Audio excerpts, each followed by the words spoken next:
헌법에 여야가 합의해서 국무총리를 냈습니다. 그까지는 국회 동의를 받으면 인준을 할 수 있을지 모르는데 그 총리가 마음대로 장관을 임명을 하고 그 대통령에게 명을 받는 것이 아니라 총리가 독자적으로 국정을 통할을 한다.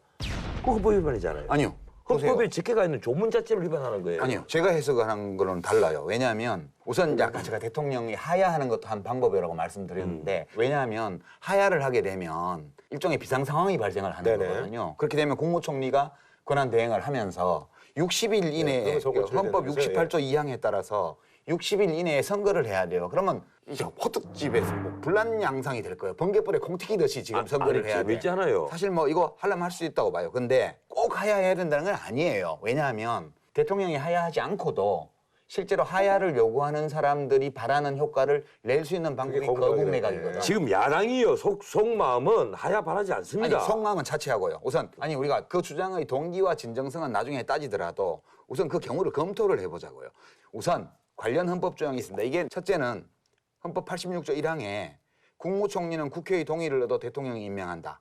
돼 있어요. 그건 아까 내가 말씀드렸잖아요. 2항에 그건 가능하다고. 국무총리는 대통령을 보좌하며 행정에 관하여 대통령의 명을 받아 행정각부를 통할한다. 예. 근데 이제 이 헌법 조항에 어긋나지 않게 거국내각을 하는 방법은 이런 무슨 거예요. 방법이 있어요? 대통령이 명을 그렇게 내리는 거예요. 국무총리에게.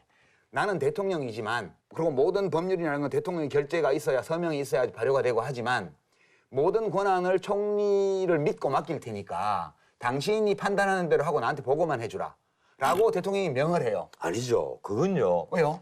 그건 명백한 헌법 위반이에요. 왜 헌법 위반이에요? 헌법에서는 대통령이 내정이든 외정이든 전부 다 책임을 지는 대통령 중심제의 국가입니다. 그런데 국무총리는 어디까지나 대통령의 명을 받아서 행정각부를 통할하도록 되어 있단 말이에요. 이 전체적인 책임을 지는 사람은 대통령이에요. 이러니까 지금까지는 헌법이 그렇게 만들어 놓았는데도 질 수 없는 형편이 아니, 돼버렸잖아요. 그러니까 이렇게 거국내각이 저는 이제 중립이라는 표현은 필요 없다고 봐요. 지금은 대통령이 특정 정파에 속해서 특정 정파의 입장에서 부당하게 권력 행사를 해서 문제가 된 게 아니고 대통령의 기본이 무너진 거거든요, 지금. 그래서 이거는 좌우의 문제, 보수 진보의 문제, 정파의 문제를 넘어서는 상황에 와 있단 말이에요. 그래서 거국내각 얘기가 나오는 거는 그 상황을 인식해서 그런 건데 그런 점에서 보면 야당이 지금 잘못하는 거예요. 이거는 거국내각이 만약에 성립이 돼가지고 내각이 잘해서 전국이 수습이 되어서 지금 박 대통령의 실정과 국정 붕괴에서 오는 정치적 반사 이익을 다시 잃어버리려는 한이 있더라도 대통령 임기가 지금 대선 때까지만 쳐도 1년 2개월이 남은 이 상황에서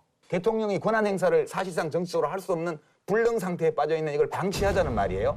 그러니까 지금은 정치적 손익계산을 따질 때가 아니라 진짜로 기본이 무너진 국정을 추스릴 수 있는 거국내각이 필요하고 그 역할을 할 수 있는 총리가 소속 정파가 어디든 간에 그걸 해야지 야당이 올바른 태도인 거예요.